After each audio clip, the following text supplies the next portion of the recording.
Hello, everybody. Welcome back to the reality recap. I'm your host, Queen E. And I just have to say, if you guys did not watch the last episode with the Smith sisters, you are missing out. We had a great time. We had a lot of kikis, a lot of laughter, a lot of good nuggets also to learn about like the entertainment business and all of that. So please make sure to listen and or watch that episode. It was a really, really good one. You don't want to miss it. And to make sure that you don't miss anything, please make sure to like, comment, subscribe. Y'all know the drill. Y'all know the drill at this point. Like, comment, subscribe, do all of those lovely things that we love for you to do. Make sure that you have Apple subscriptions if you do want an ad-free version. And if you are listening, there are visual versions on YouTube. I just have to go through it every time just to make sure that we're all in the loop, okay? Because I want you to be locked in every Tuesday. Love Island is around the corner, and we have a lot to discuss. But today, we are going to discuss the cast of the new season. If you did not know, if you're watching this on the day that it drops, Love Island USA season 7 premieres tonight. Tomorrow. Okay, sorry, I was good. Wait, why did I feel so inspired to do Love Island? Tomorrow night. Yeah, tonight is the night. We're back in it, baby. So, something that we're going to do this season, I'm hoping that you guys really engage because I'm really excited to try this out. I'm hoping that you guys head over to our Instagram page, Reality Recap Pod, and you send us voice notes that I will be playing on the podcast. Keep the profanity, please, guys. Let's keep it cute. Let's keep it demure, okay? Keep it very cutesy. But yeah, I want to hear your guys' live opinions, whether it's right after you watch an episode or when the week is done, you have some extra thoughts like and another thing kind of voicemail. Like, I just want to hear it all. I want to be able to really interact with you guys this season because that's the most fun part about Love Island. It's really the commentary, if we're being honest. So I definitely want to make sure that you guys are engaged in the conversation and I'm engaging with you as well. So you can also hit us up in the comments down below, wherever you are watching or listening to this. We will make sure to, see what's out there, see what the people are saying. And maybe if I've missed something or if you guys have a hot take that I want to highlight on the show, we're definitely going to make sure to do that this season. I mean, we're locked in for the next few months. So buckle up, guys. We've got a long road ahead of us, but a fun one. So Ariana Madix will still be the host and Ian Sterling will still be the voiceover. Did you guys know that Ian is leaving Love Island UK? I don't know how I feel about that. That's probably why the date for Love Island UK shifted from the 2nd to potentially the 9th, because I'm like, Ian Sterling has been the voiceover since the inception of the show. What do you mean who else? Wait, what? I feel like a very important part of the show has left. So I'm interested to see who they replace him with on the UK version. But the US, he's still in the picture. So thank you very much for that. One thing that is also going to remain the same on the US version is the fact that the episodes do not air on Wednesdays. I don't know what the rationale is, especially because it's on a streaming platform, but whatever, child. And then Saturdays are going to be the After Sun. You guys let me know if you want me to watch the After Sun and maybe give my comments on those as well. I'll keep my ear to the streets regarding that because I typically don't watch it. But if y'all want me to, I will. Before I get into the cast, I have to highlight an alumni couple because as of May 28th, 2025, Hannah and Marco are engaged. Now that is something that during the season, I would have never saw coming. Post the season, I could see it happening more and more because they moved in together quite quickly. They seemed to be pretty locked in as soon as they got together. So it did make more sense as time went on. But at the beginning, I was just like, really, Marco? The one who was with Destiny? Y'all remember that whole Marco Destiny situation? They were yelling at each other and all kinds of, I was like, oh gosh, Marco, the immaturity. Destiny had her immature moments as well. But to see the 180 when he got with Hannah and then like as time went on, I was buying into it more and more and seeing how they've been relating with each other on the outside, I'm just like, yeah, I do buy into it. I'm hoping we can include a video of the proposal because guys, it was so beautiful. This man was talking about how much he's grown, how much of an impact that Hannah has had on his life. They talked about honoring their parents who had passed away and how them being in each other's lives is almost like a blessing sent from their parents who have passed. It was beautiful. They were both wearing white. They had the white roses, kind of similar to what Luca did for Grace with the girlfriend proposal, which is crazy that that was even the girlfriend proposal. What are you going to do for the marriage proposal? But anyways, this was very simple. It was on the beach. It was beautiful. All the candles were, yeah, loved it. Gorgeous. Let's get into this year's cast. We're going to start with Ace Green. He is from Los Angeles, California. Immediately off of aesthetics, I'm not going to lie to you, it is giving F-boy. He just fits the profile. I don't want to profile him, but that's what it's giving. Now, the chest tattoo, I saw the line and I was like, oh, typical. But then I saw the little boy looking at the line and I said, wait a minute now. Now that's a twist I haven't seen. It is beautiful. I think that's like a beautiful like mural happening on his. Anyways, he's a beautiful man. About him, he says that he is a short king. I ain't got no problem talking to taller ladies. Most guys, can I tell you what used to happen to me all the time? I used to have guys who were like 5'7", 5'6". I'm 5'10". I don't know if y'all could tell, but I'm 5'10". And they'd be like, ain't nothing wrong with climbing a tree. Who said I want to be climbed? No, thank you. Stay over there. But yeah, they'd always be like, ain't nothing wrong with your height. And I'm like, but I have a complex about it. Okay? I do. I'll be honest. I did have a height complex. Now, there's one guy in high school. Man, that boy was too fine. I almost said his name, but he was too fine.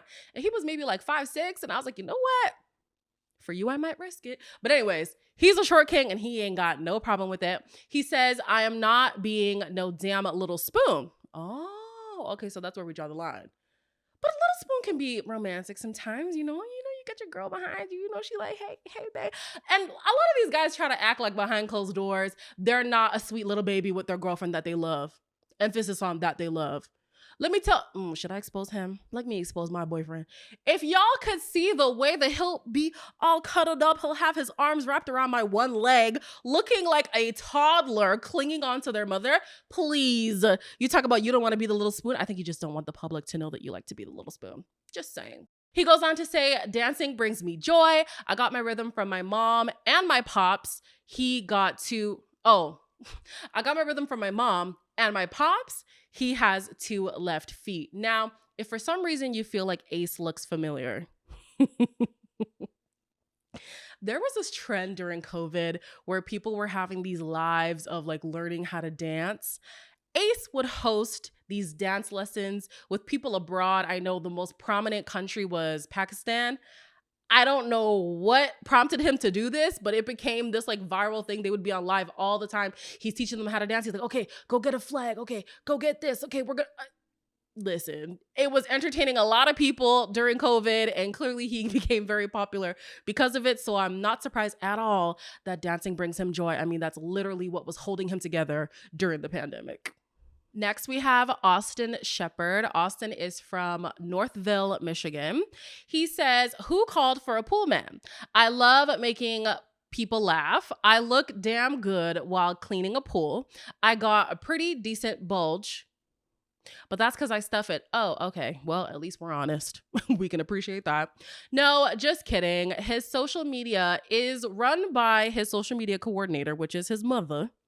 So I was like, well, wait a minute now. Are you a mama's boy? Do y'all remember a few seasons back? I think it was was that 4? Whichever one had Sydney and whatever that man's name is. There was a guy on there who was a mama's boy and they had like a real estate business together. Do y'all remember? I could not stand him. It was like mama had to approve of every single thing. And I'm like, she's not even here. Okay, this is the wrong show. Do you guys remember that show on MTV? It was like, oh shoot, what was it called? There was a show on MTV that basically had that kind of premise where you would date somebody's parent and then they would have the final decision. There's a new show even right now on OWN. It's called Somebody's Son. Similar concept. Baby, go on that show. And I'm not saying that Austin is that kind of guy, but I'm just like, already you got your mom running your social media. And mama, are you going to be okay with all the love that he's going to get, but also the criticism? Whether or not somebody is on their P's and Q's on these shows, there's always some person coming out of the woodwork saying some crazy stuff in people's DMs or people's comments, or people making think pieces on TikTok, people recording podcasts saying things, you know what I'm saying? So is mama going to be able to handle that? We're going to find out. I don't know if you guys have been following me since I used to do my Love Island coverage in general. That's actually how I became a content creator, if you didn't know. So guys, just make the content, okay? Just do it. Don't wait for anything. Just do it. I used to have people's parents come into my comments saying, well, you don't understand that A, B, C, and D, and E, and F, and G. Baby, this is a reality TV show. We're coming to comment about what we see on the television. When the TV turns off, so do I.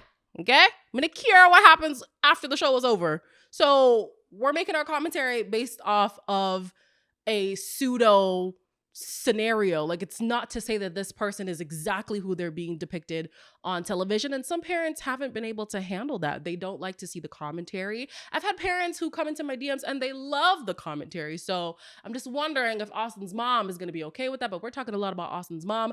Let's talk about Austin. I mean, yeah, I'm loving the pink shorts. He's got some interesting tattoos. I would love to know who that lady on his abs is. But yeah, to me, he gives me like a California surfer boy type vibe. Not mad at it.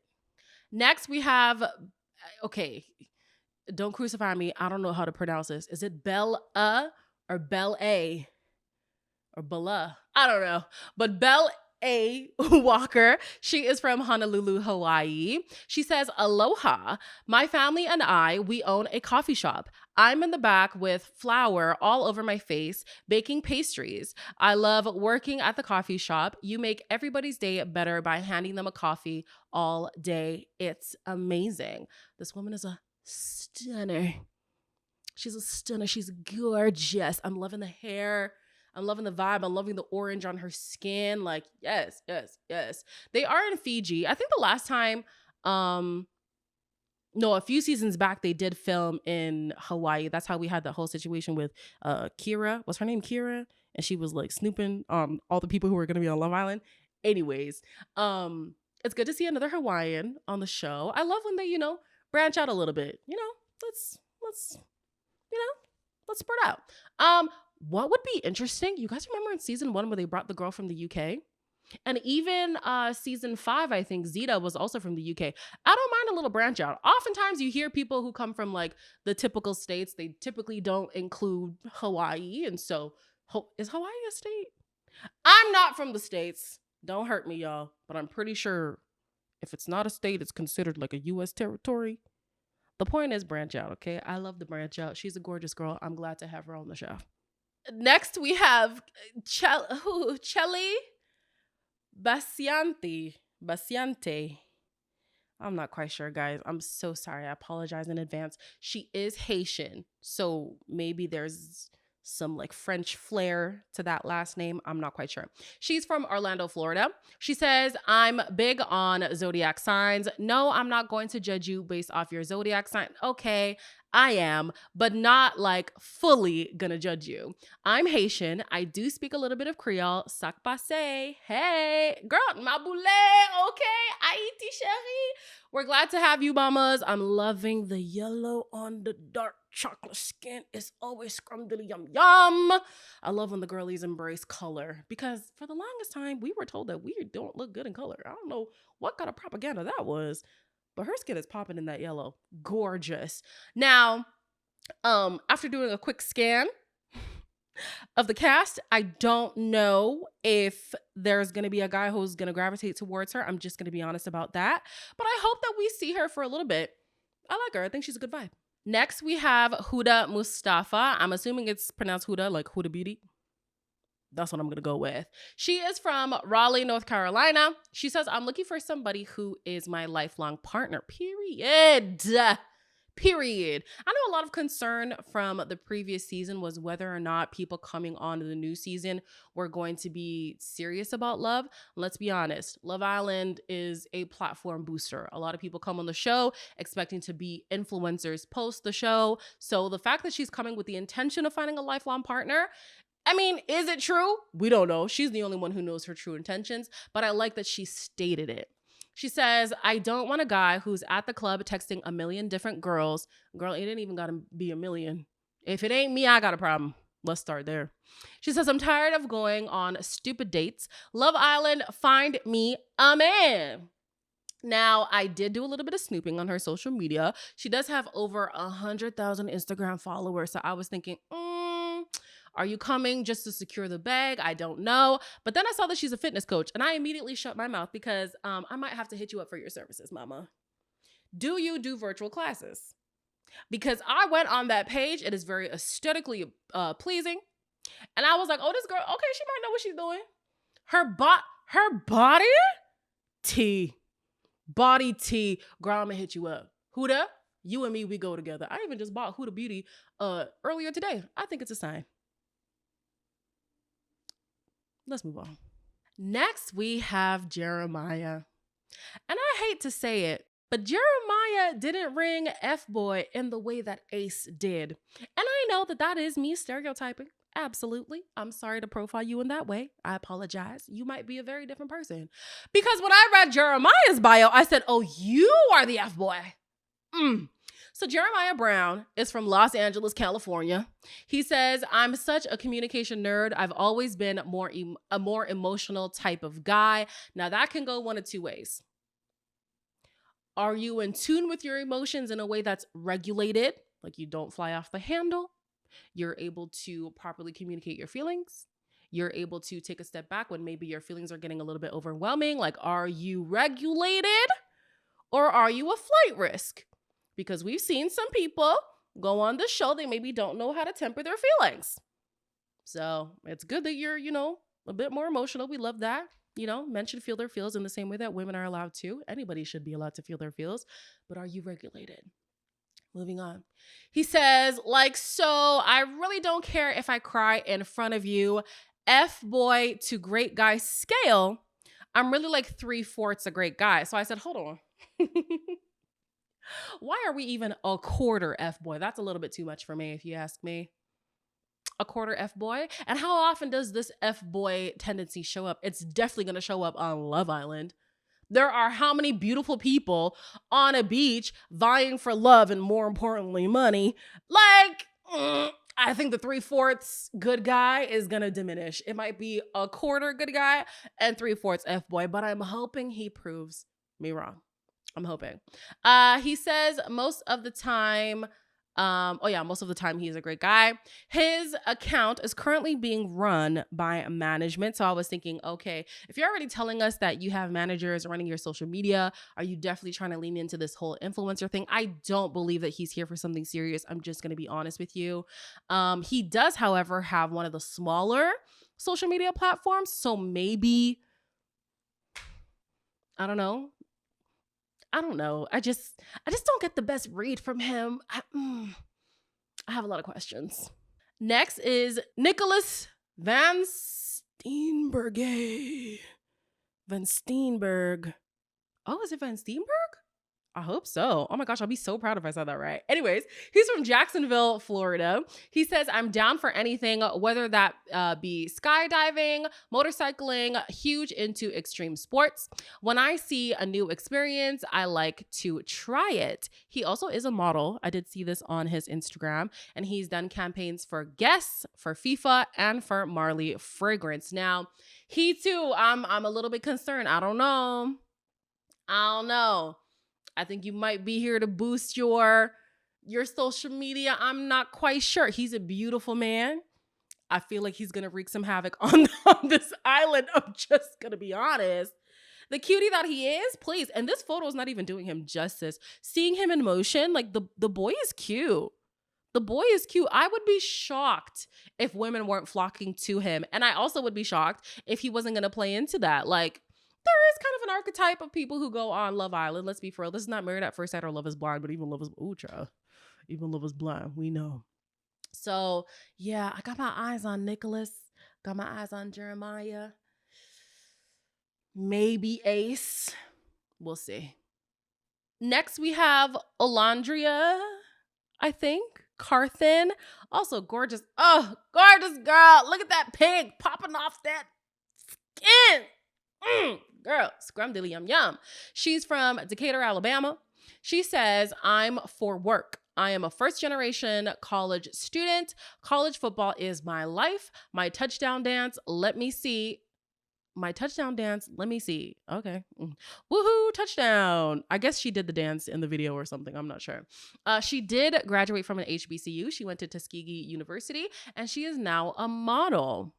Gonna be honest again, I don't know if the guy selected would gravitate towards her. Like, and you know what's frustrating about Love Island? I don't want to archetype people, but literally that's what reality TV does. They're meant to cast people off of certain archetypes. We have our impressions that are imposed on these people, and oftentimes it is true, they do match certain stereotypes.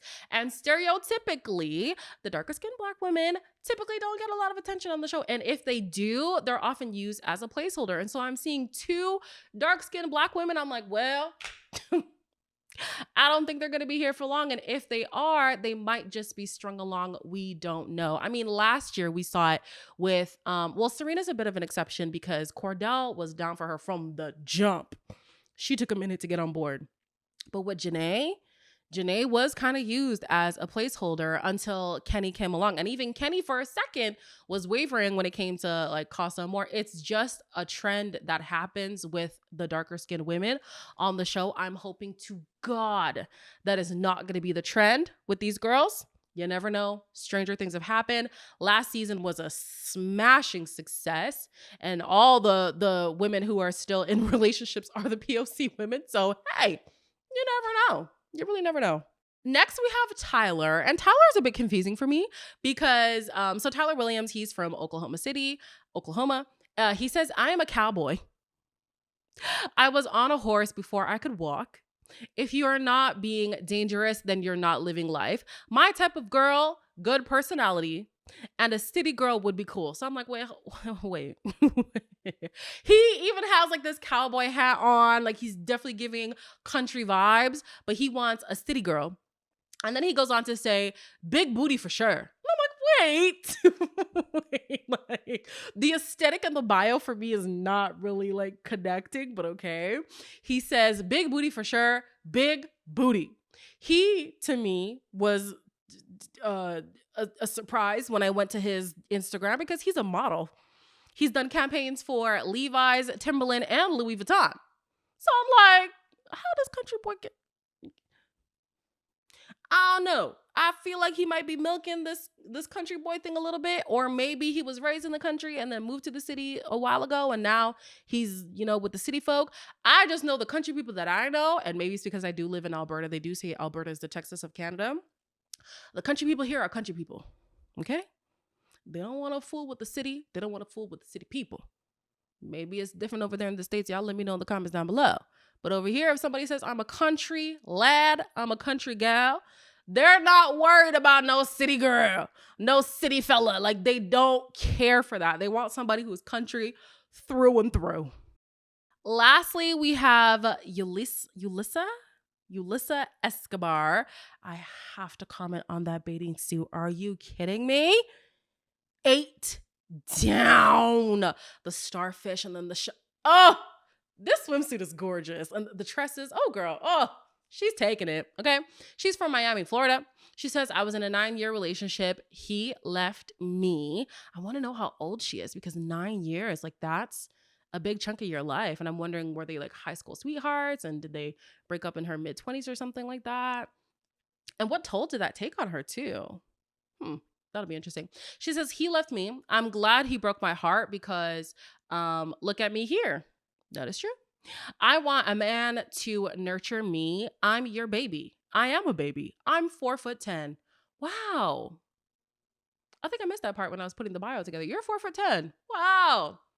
Okay. She says she is in real estate. That's what I saw going on her social media. She is also in hospitality and events, and she has over 50K Instagram followers. So she's definitely got the ball rolling when it comes to this Instagram career. But it kind of makes sense. Like if you're in hospitality and events, eventually people are going to get to know you. They want to follow you to know when's the next thing. And if you're in real estate too, that's also good. Since Love Island is doing this whole like spin-off type situation, do y'all think she'd be able to go on like a Selling Sunset, something like that? Because, oh, I'm thinking of Selling Tampa. I was like, oh, because she's in Florida. Where do they do Selling Sunset? I don't know. Don't fact check me. I don't watch that show. But I did watch Selling Tampa.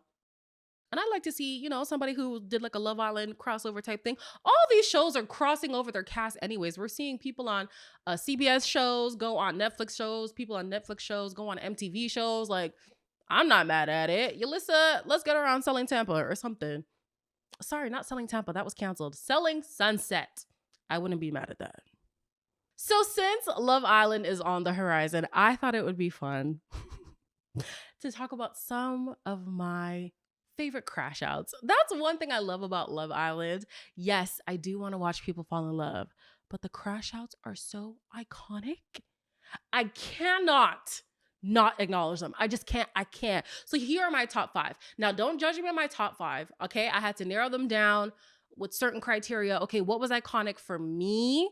Something might be iconic for you that is not on my list. And I could only pick 5. I'm only doing 5 right now. If y'all have other, honorable mentions, definitely make sure to comment them down below. But here are my top 5. Starting at number 5.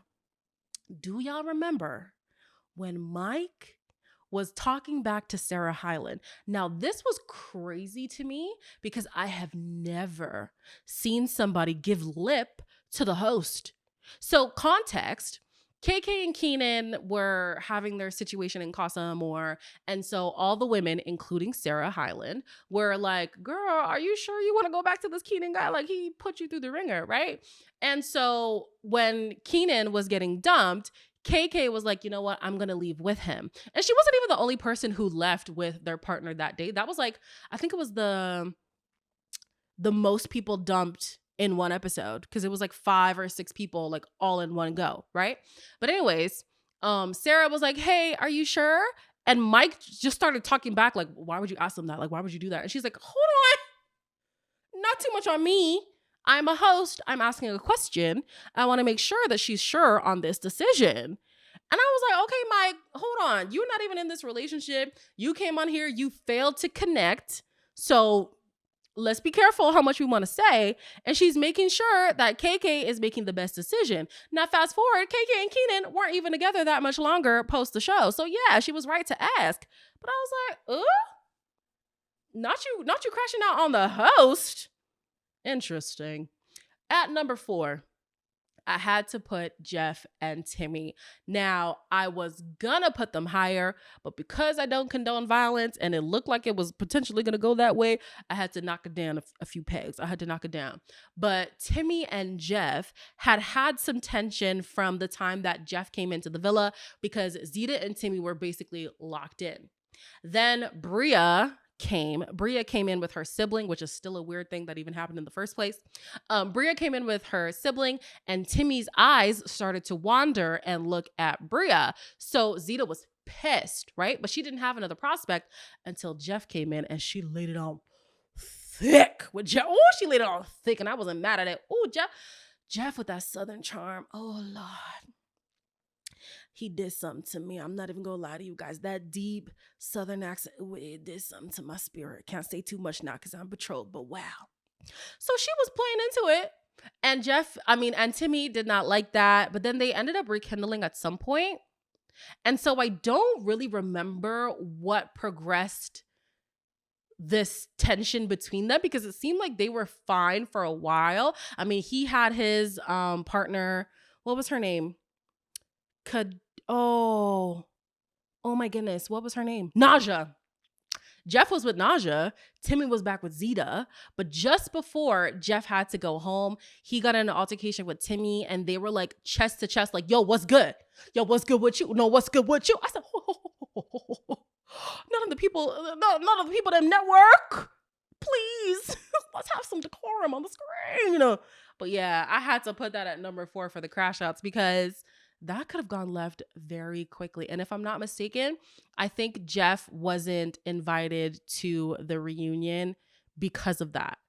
I could be wrong. Don't quote me. But yeah, that was the situation. Moving on to number 3. Do you guys remember the Cache, Cinco, Trina triangle? This triangle haunted me for months. I was a Cinco and Cache rider, and now I'm even embarrassed because Cinco went and embarrassed me. Embarrassed Cache, okay? Like the lore goes so deep with these two because after they came off the show, oh, sorry, let me talk about the crash out first. So basically, Cinco and Cache were locked in quite quickly. Then Trina came in and he was kind of torn between the two of them. Then in Casa Amor, another girl came in. I think she had purple hair. I forget her name. But basically, Cache was like, you know what? If he's not going to be sold on me, then I'm going to connect in Casa Amor. She brought back that truck driver and then she wanted to get back with Cinco. And it didn't really sink in for her how much she liked him until he was about to get dumped. I kid you not. This girl, you know the trend on TikTok where it's like, oh, I'm screaming, vomiting, sliding down the wall? That was Cache. That was Cache. Like, I love you, girl. But that crash out, I said, now over Cinco. Now, I root for this relationship, but girl, we sliding down the wall. Like, we're doing a lot. We're doing a lot right now. And her other connection was still in the villa. And he's seeing her have this meltdown over another guy. Like, I'm sorry. I wouldn't even know what to do with myself. Like, what are you supposed to do? The person who I'm trying to pursue, sorry. The person who I'm trying to pursue is literally crashing out over there. Okay. Oh, man. Oh, that crash out just lives rent free in my mind. So anyways, after that, she ended up getting dumped at some point just before the finale too. Oh, I was pissed. But anyways, then they went to, I think it was New York or something like that. They met each other's families and it looked like things were going well between them. And then things started to look a little bit fishy coming from Cinco. It kind of looked like maybe Cache was a cash in for him. And so eventually that relationship dissolved. But then they both went on the challenge together. It is crazy how I know all of it. I was following. I wanted them to work out so bad. They both went on the challenge together. The USA version, not like the regular challenge, the one with all the extra reality type people. Like, anyways. And then CBS The Challenge. That's the one, not the MTV version, the CBS one. And so that one, there was, what was that girl? Was her name Tiffany from Big Brother? I think so. And she took a liking to Cinco. And so they would have like this flirt mans thing. Cache did not like that. It was a whole situation. But anyways, Cinco then went on to do like music videos and stuff. He was a video vixen, absolutely. And then he was on Pop the Balloon, and I'm like, this guy's not serious.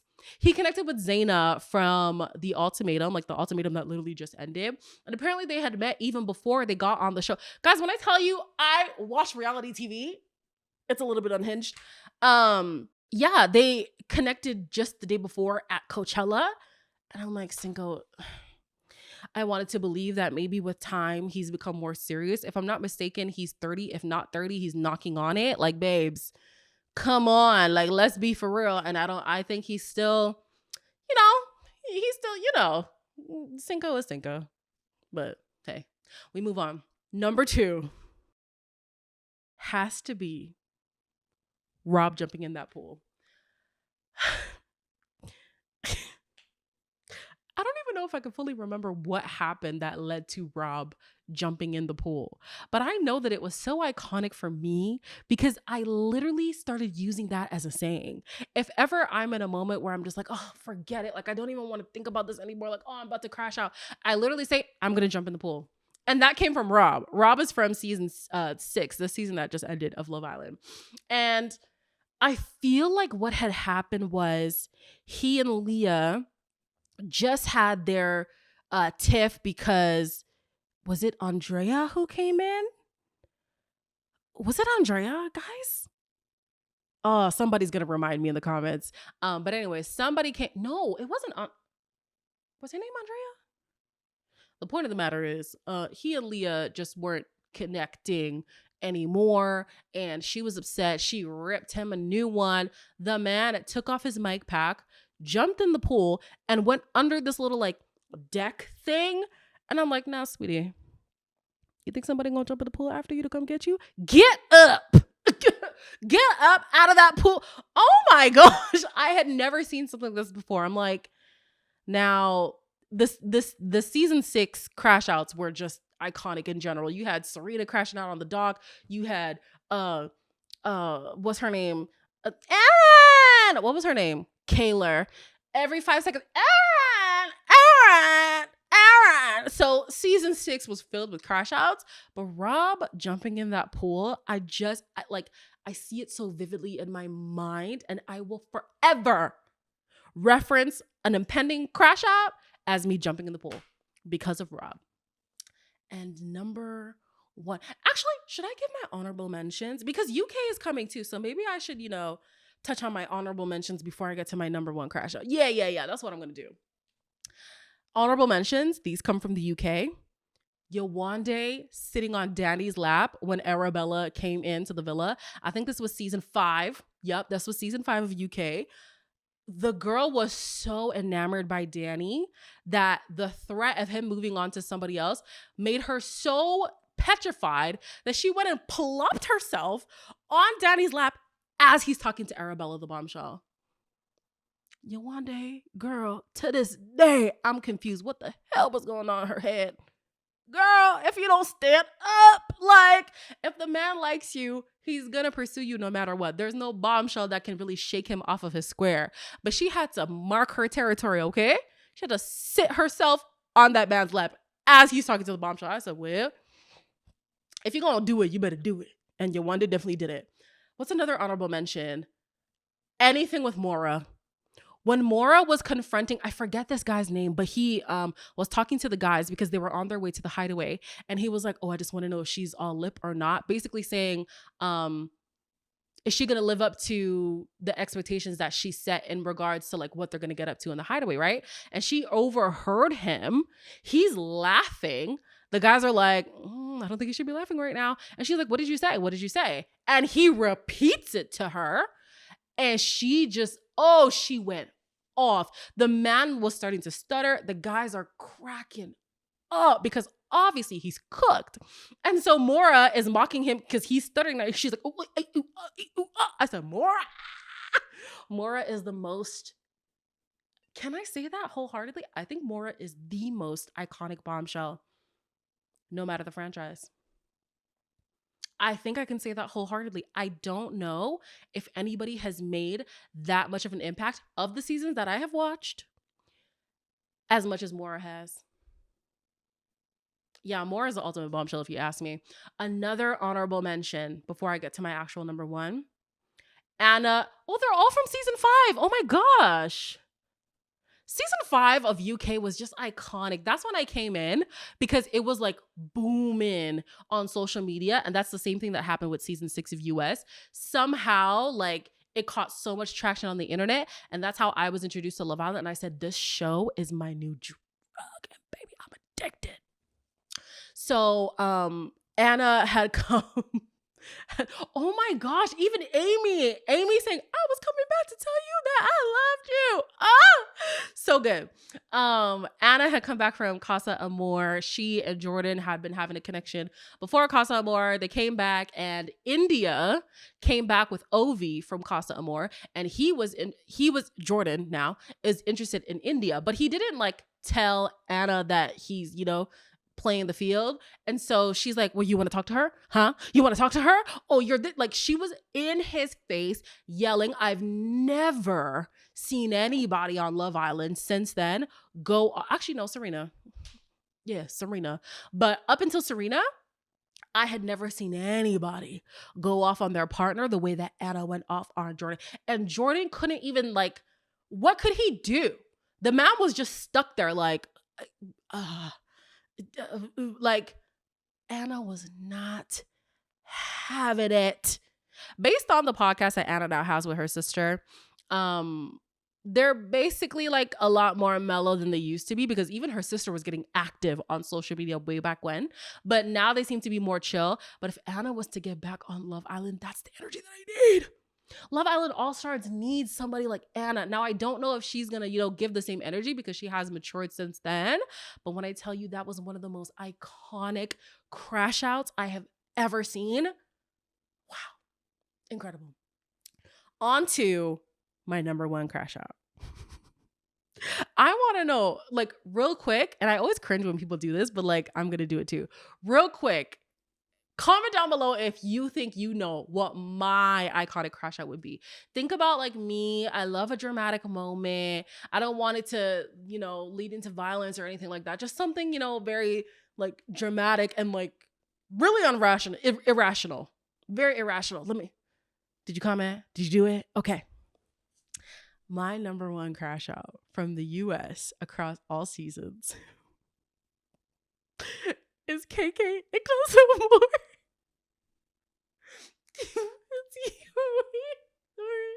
Sorry, hold on. It's KK and Casa Amor because from the beginning, wait, guys, I actually can't compose myself. From the beginning, Keenan was doing a madness with KK. Granted, the whole point of Love Island is to play the field. My eyes are actually watering right now. The whole point of Love Island is to play the field, right? Which is what he was doing, but he would always default back to KK. And so for her, it was like, okay, well, as long as he's still, my number one or treating me as if I'm the number one, then I can't be mad at him exploring, right?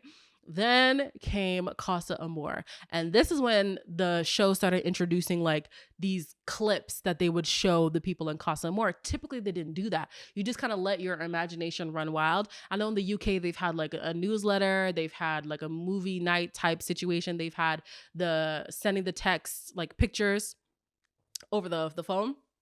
I think this season, it was a video. It was videos on a phone. Yeah.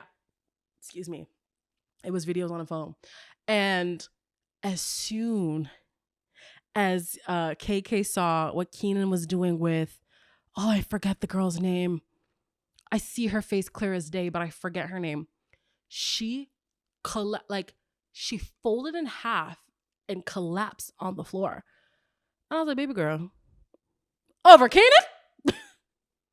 Over Keenan? Like, that just goes to show you how intense the Love Island villa is, because I have never seen anybody just collapse. Like, she folded into herself. I was shook.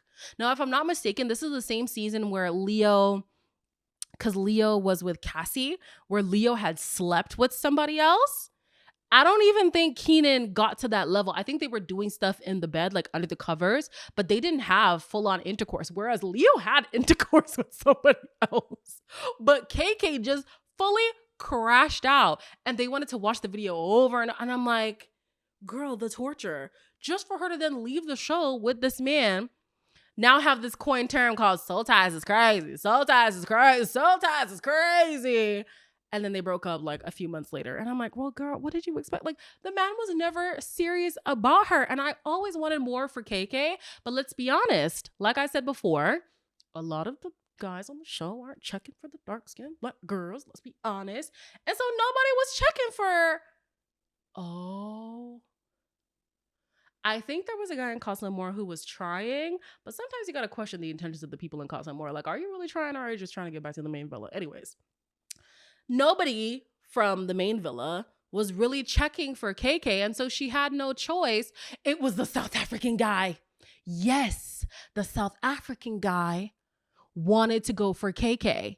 And I remember on my Discord, because we do like Love Island watch parties, we were begging for her to at least give him a chance. Like, just bring him back so you have a safety net. Because this guy has not been serious about you. Like, why now, when he has a plethora of new options, is he going to be loyal to you? He hadn't been loyal when you were in the villa. He's definitely not going to be loyal when you're outside of the villa.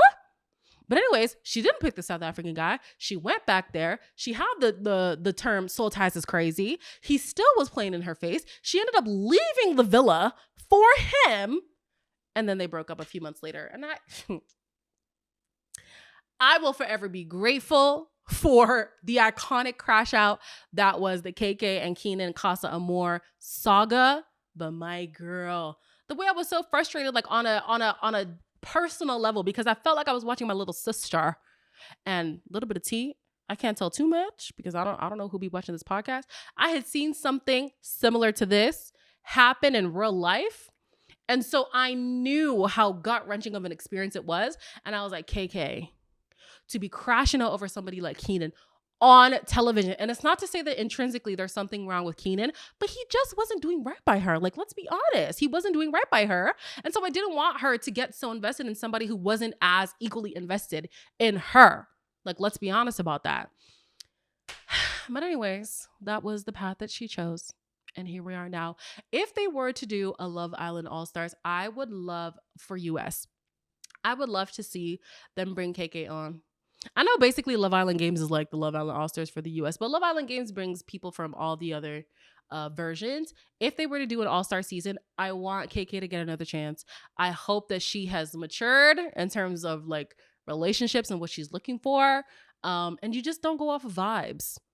I think there's potential. I mean, the last Love Island All-Stars, well, not this most recent season, but season 1, I think there are like some solid couples that stemmed from that. So maybe the second chance, you've had some time to see yourself on TV. You've had some time to suss out some of the other people who are on the show. You have a better gauge of who you're dealing with. And also sometimes like you go for the first time for the platform boost, and the second time you're like, you know what? I just actually want to see if there's something here for me. I think she could have a redemption story. I think she could. It's happened before with Justine. Now, granted, that relationship didn't last for long, but everybody remembers the Justine and Caleb situation where after the fact, the man had a whole girlfriend the entire time, which was just insane. But yeah, she came back on games. She matched with Jack. What's his name? Jack. Guys, what's his name? Jack. I don't remember. I'm just gonna call him Jack for now because yeah, I don't recall. But they had a cute little thing. You know? We'll see. So those are my first impressions of the new cast of Love Island. I'm excited. I'm not going to set an expectation for them to exceed the reputation of season 6. Y'all come and do what y'all want to do. I feel like there have been a lot of good US seasons. Season 6 did pop off in terms of like the big social media aspect of things, but there's been some good seasons too. And so if it doesn't hit the way that season 6 did, I still think that they could have a unique experience, and I'm excited to see how things go for them. Those are also my top 5 crash outs with some honorable mentions. I definitely want to hear what your top 5 would be, whether it's all the international versions, whether you watch Australia, Argentina, Germany, hell, Canada even has a version. It's in French though, so I can't watch it. But yeah, let me know in the comments what your top 5 iconic Love Island moments and or crash outs are. I would love to hear them. But yeah, we are locked in to Love Island. Again, this is going to be more of like an after show type situation. I still will be recapping just in case anybody is, out of the loop on what's been going on. And then I want to get you guys involved in the conversation for sure, whether that's reading your comments or actually listening to your guys' voices. I won't expose any names or anything like that. So definitely feel free to send in an anonymous voice note. This is going to be so much fun. I hope that you guys tune in every Tuesday on all streaming platforms and on YouTube. And with that being said, I was going to say like a Love Island slogan, but I can't think of one right now. Oh no, that's Big Brother. I was about to say expect the unexpected. Let the games begin. Love is in this is our time. I don't know. No, that's the real. Came here for love. There we go. Came here for love. If I had a suitcase, just imagine I have a suitcase. Came here for love. Anyways, I'll see you next week. Bye. Hello. This is post Queen E coming back because I opened my TikTok as soon as I'm done filming and whoa, the tea. Okay. Apparently there's already drama going on with the Love Island cast. Chelly, I'm not quite sure how to pronounce her name, and Ace already know each other. So that's going to be interesting. It's not the first time. I think last season, there were people who already knew each other. No, 2 seasons ago. There were people who already knew each other like on the first day. So that's not too surprising, but they've liked a whole bunch of posts from a whole bunch of posts from each other's pages, so it's likely that they're gonna connect. So interesting. Apparently Austin is interesting. I mean, I'm not gonna get into like politics and stuff, but he's a big fan of DJ Academics. Come on, like be so for real. DJ Academics, there couldn't be a more problematic online personality than him. But anyways, apparently he's a big fan, so we'll see how that pans out. And then Jeremiah, Mr. I'm such a big communicator, Mr. I'm only 1/4 F boy. I'm a great guy 3/4 of the time. His talking stage, I guess you could say, just came on TikTok. Her name is Amaya. And she was like, yeah, so I had just finished talking to this guy like on Friday, being like a few days ago from the time that I'm filming. So she was told that he was going to meet with his cousins. And in all fairness, I mean, when you are casted on these shows, you're typically not supposed to tell people what's going on. But I don't know, leaving an open vibe like that is interesting. And we have seen, because I think it was it Matilda? No, it wasn't Matilda. It was Jess from this last season of US. Jess had just ended a talking stage before coming onto the show. And when she and Io like dissolved, she ended up reconnecting with him, and that is her current boyfriend. So when people leave doors open like that, it's always like, what are you really here for? And didn't I say I was questioning his intentions for coming on the show? Jeremiah is not looking good. And for anybody who maybe doesn't believe her, she had a picture of her and Jeremiah like posted up, and it's very clearly him. Granted, they weren't in a committed relationship, they weren't exclusive, so it's not like he's doing anything crazy. But Mr. I'm such a big communicator could have communicated that a little bit better. So we'll see what this season is giving.